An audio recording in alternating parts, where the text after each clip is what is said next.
रात के करीब 12:30 बज रहे थे। शहर की सड़कों पर सन्नाटा पसरा था। एक पुराना बस स्टॉप जिसकी ट्यूबलाइट हर कुछ सेकंड में टिमटिमाती थी। वहीं खड़ा था रवि, थका हुआ, परेशान और घर जाने की जल्दी में। आज फिर बस निकल गई, अब ऑटो भी नहीं मिल रहा यार। वो मोबाइल निकालकर बार बार कैब बुक करने की कोशिश करता है, पर नेटवर्क नहीं। चारों तरफ बस अंधेरा और दूर किसी कुत्ते के भौंकने की आवाज। एक तो सिग्नल भी नहीं मिल रहा। चलो थोड़ा आगे तक पैदल ही निकल जाता हूं। वो चलना शुरू करता है। सड़क के दोनों तरफ पुराने पेड़ हैं। हवा में उनकी डालियां अजीब आवाज कर रही हैं। कुछ कदम चला ही था कि पीछे से किसी गाड़ी के रुकने की आवाज आई। ये गाड़ी अचानक यहां? गाड़ी से एक बूढ़ा आदमी उतरता है और चेहरा अजीब सा शांत। बेटा, रात के इस वक्त यहां क्या कर रहे हो? वो बस निकल गई थी, घर जाना है। आओ, मैं छोड़ देता हूं, यही रास्ता जा रहा हूं। रवि कुछ पल सोचता है, फिर धीरे से सिर हिलाकर गाड़ी में बैठ जाता है। गाड़ी चल पड़ती है। बाहर घना अंधेरा, अंदर सिर्फ इंजन की हल्की आवाज। आप रात में अकेले कहां जा रहे हैं अंकल? कभी कभी कुछ जगहें बुलाती हैं और हमें जाना ही पड़ता है। मतलब अंकल? बस यूं समझ लो, हर रास्ते की एक आखिरी सवारी होती है और आज वो सवारी तुम हो। रवि मुस्कुराता है। वो धीरे से बाहर झांकता है। सड़क पर कोई लाइट नहीं, सिर्फ अंधेरा और गाड़ी के टायरों की आवाज। ये रास्ता, ये तो मेरे घर की तरफ नहीं है। हाँ बेटा, अब कोई घर नहीं है। रवि चौंक कर उसकी तरफ देखता है। उसकी आंखों में सिर्फ सफेद चमक। गाड़ी अब सुनसान रास्ते पर दौड़ रही थी। बाहर घना अंधेरा, धुंध इतनी कि कुछ भी साफ नजर नहीं आ रहा था। रवि बार बार खिड़की से झांक रहा था, जैसे कुछ ढूंढ रहा हो। अंकल, ये रास्ता जाना पहचाना नहीं लग रहा। हम लोग कहां जा रहे हैं? जहां पहुंचना जरूरी होता है बेटा, वहां रास्ता खुद ले जाता है। रवि ने हल्की हंसी की कोशिश की, लेकिन गले से आवाज ही नहीं निकली। उसका हाथ दरवाजे के हैंडल पर गया, पर दरवाजा जैसे जाम हो गया हो। ये दरवाजा तो खुल ही नहीं रहा। क्या लॉक हो गया है अंकल? अब क्यों खोलना चाहता है? सफर तो शुरू हो चुका है। रवि ने खिड़की से बाहर देखा। सड़क के दोनों ओर पेड़ थे, लेकिन अब उनकी शक्लें इंसानों जैसी लग रही थी, जैसे सब उसकी ओर देख रहे हों, हिल रहे हों। अंकल, वो पेड़ ऐसे क्यों लग रहे हैं जैसे कोई खड़ा हो? कभी कभी जो दिखता है वो इंसान नहीं होता बेटा, वो बस इंतजार करते हैं किसी नए को साथ ले जाने का। रवि हैरान होकर शीशे में देखता है। बूढ़े का चेहरा दिखाई नहीं दे रहा।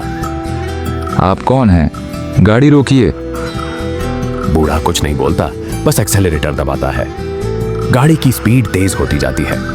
बारिश और हवा की आवाज बढ़ती है। अब लौटना तेरे बस में नहीं है। रवि दरवाजा खोलने की कोशिश करता है। लॉक नहीं खुलता। शीशे के बाहर एक धुंधली परछाई सड़क के बीच में खड़ी दिखती है। सामने कोई है। कार पेड़ से टकरा जाती है। धीरे धीरे धुआं उठता है। कैमरा दूर से दिखाता है। गाड़ी आग पकड़ लेती है। अंदर रवि की चीख गूंजती है। कभी कभी रास्ते सिर्फ मंजिल तक नहीं ले जाते, वो किसी और दुनिया के दरवाजे भी खोल देते हैं। सुबह की हल्की धूप, लेकिन उस सुनसान सड़क पर रोशनी से ज्यादा अंधेरा महसूस हो रहा था। पुलिस की जीप सड़क किनारे खड़ी थी, इंजन बंद, हवा थमी हुई। इंस्पेक्टर अजय झाड़ियों में झुककर राख को ध्यान से देख रहा है। सर, गाड़ी का नंबर मिल गया। रवि आर्यन कल रात ऑफिस से निकला था, फिर गायब। घर वालों ने सुबह शिकायत दर्ज कराई। फिर वही जगह, 3 महीने में चौथा हादसा, और हर बार यही पैटर्न। सर, अजीब बात यह है, गाड़ी पूरी तरह जली हुई है, लेकिन अंदर किसी के जलने के निशान ही नहीं हैं। मतलब फिर से वही खेल, कुछ तो है जो हमें दिख नहीं रहा। अजय झुककर कुछ उठाता है, एक जली हुई फोटो। रवि, और ये लड़की कौन है? पीछे नाम लिखा है, निधि हमेशा साथ। हमेशा साथ, पर अब सिर्फ राख साथ रह गई। हवा में जलने की गंध अब भी बाकी थी और अजय को लगा जैसे कोई उसी राख से उसे देख रहा हो। सर, लगता है किसी ने हमें देखा। कौन? कौन है वहां? पेड़ों के बीच से कोई धुंधली परछाई धीरे धीरे गायब होती दिखती है। शाम ढल चुकी थी। थाने की बत्तियां झिलमिला रही थीं। इंस्पेक्टर अजय डेस्क पर बैठा है। रवि की फाइल खुली है। कांस्टेबल चाय लेकर आता है। सर, इस निधि के बारे में कुछ पता चला? थोड़ा बहुत। रवि की सोशल मीडिया प्रोफाइल में उसकी तस्वीरें हैं। दोनों करीब लगते थे। 2 महीने पहले तक रोज साथ दिखते थे, फिर अचानक सब मिटा दिया गया। मतलब ब्रेकअप हुआ होगा सर। काश इतना ही होता। मतलब क्या? निधि की मौत हो चुकी है 3 महीने पहले, उसी सड़क पर। कांस्टेबल के चेहरे से हंसी गायब हो जाती है।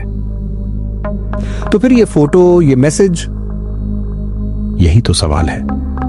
रवि के आखिरी मैसेज में लिखा है, निधि अब मुझसे बात क्यों नहीं करती, और उसके नीचे, मत आना उस सड़क पर। कुछ सेकंड की चुप्पी।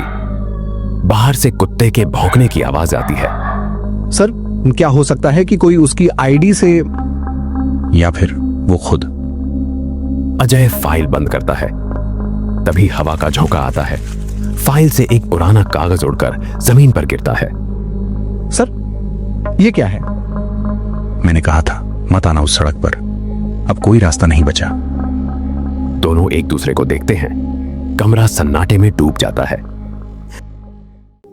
रात के 12:30 बजे इंस्पेक्टर अजय उसी सुनसान सड़क पर लौट आया था जहां से 3 महीने में 4 लोग गायब हो चुके थे। आसमान बादलों से भरा था।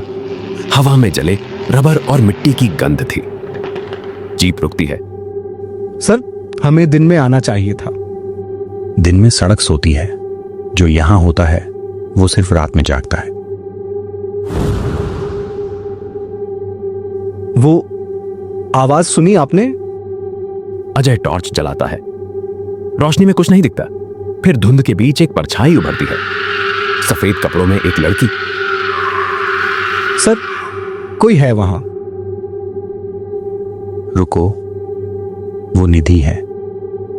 वो चेहरा वही था जो फोटो में मुस्कुरा रहा था, पर अब उसकी आंखों में गहराई थी, जैसे अंधेरे में डूबा कोई कुआं। निधि, रवि कहाँ है? वो भी आया था। अब वही है।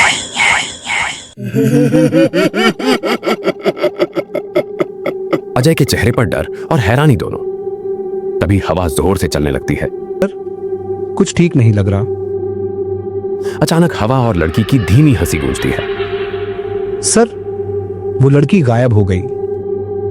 अजय बंदूक निकालते हुए चारों ओर देखते हुए, निधि, दिखो मुझे, कहां हो तुम? मैंने कहा था मत आना। अब तुम्हारी बारी है। धुंध ने गोलियों की गूंज को निगल लिया। कांस्टेबल वहां नहीं था। अजय नीचे देखता है। राख बिखरी हुई। राख में कांस्टेबल की टोपी पड़ी है। हे भगवान, ये सड़क इंसानों को नहीं, यादों को खींचती है। अजय पीछे मुड़कर देखता है, पर अब जीप भी गायब। बस वही सफेद परछाई धुंध में तैरती है। और उस रात के बाद इंस्पेक्टर अजय कभी वापस नहीं लौटा। बस उसकी जीप मिली, सड़क के किनारे राख में बदल चुकी।